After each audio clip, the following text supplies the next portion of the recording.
second thing we'd like to look at today, the second response, will be arm restraints.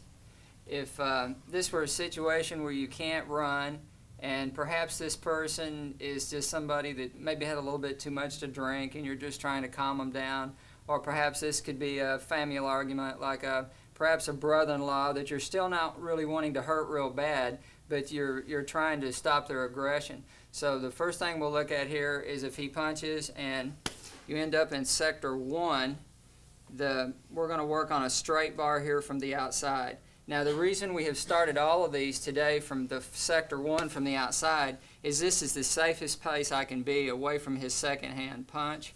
It gives you much more time to deal with this other hand right here. So in sector 1, when you arrive here, the straight bar looks like this. Now a couple of things to watch here that you'll have to constantly guard, and you instructors will have to help your students with this because these are common mistakes we see a lot, is punch from here. If you will imagine your hand as a knife or a blade and think about cutting or hitting right here with the thin part of your arm, this is much more effective than pushing. Sometimes people want to apply an arm bar and push like this on the arm. Well, if it's a big person like the man I'm dealing with right here, he'll just reverse this by that. You see that? Okay, ready? But if I were to think more like hitting or cutting with this, it's very effective, much more effective. Okay, ready? And then the next point to look at on this is punch, is to think about walking through. Let the left foot travel through with you. If you're applying the bar with the left arm, let the left foot walk through and put your weight over this. Sometimes when people first learn this, they want to go like this and step through with the right foot. This takes 50% of the weight off of this technique. So just remember, with a little bit of speed now.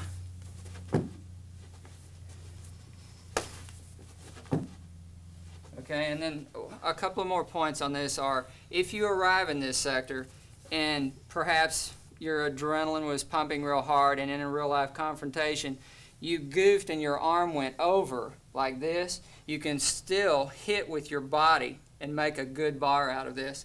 So if my arm were to slip over the top, I'll just hit with my body and then recover back to the arm. The same thing could happen if my arm went under. If my arm slipped and went under in this fashion, I'll just bump with the shoulder and then recover. The technique will still work fine. Okay, the next thing we'll look at here is sector 2, is a restraint that looks like this, to where with my right hand is inside here, I'll buckle the arm and turn this into a figure 4. Now sometimes you're going to end up with your right hand in here that's hit, and then sometimes you'll feel like when you've done this, your left hand may end up right here. You can still buckle the arm with this hand and apply the bar in this manner. That will still work. Both are fine. Okay, so slowly now. From the split entry or sector 2 here, buckle the arm in this fashion. And then pick up the figure 4 like this. Now another note right here is to make sure that you clasp your arm as closely to your own wrist here as possible. Sometimes when people first train this, they want to grab down here. It's not nearly as effective as it is right here. Okay, now with a little bit of speed.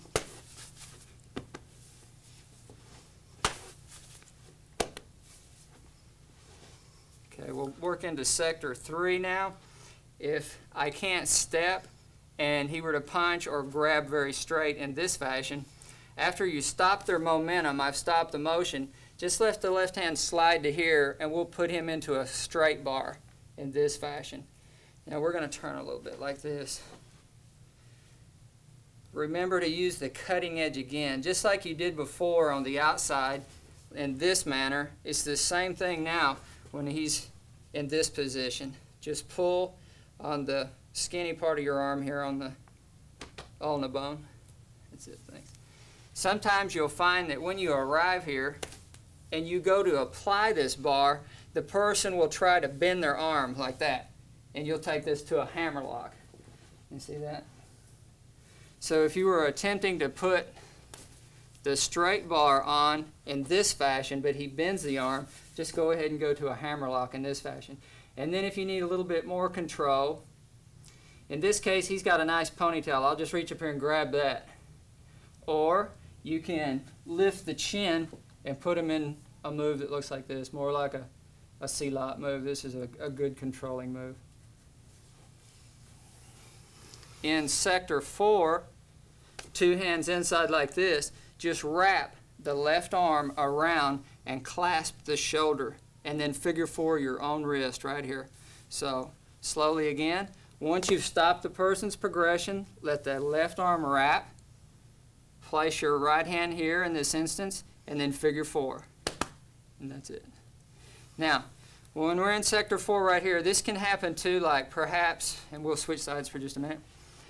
If I were standing a little more sideways like this and the confrontation started, if he punched and I stopped his momentum, I'll just let my right arm go through and I could apply a bar here.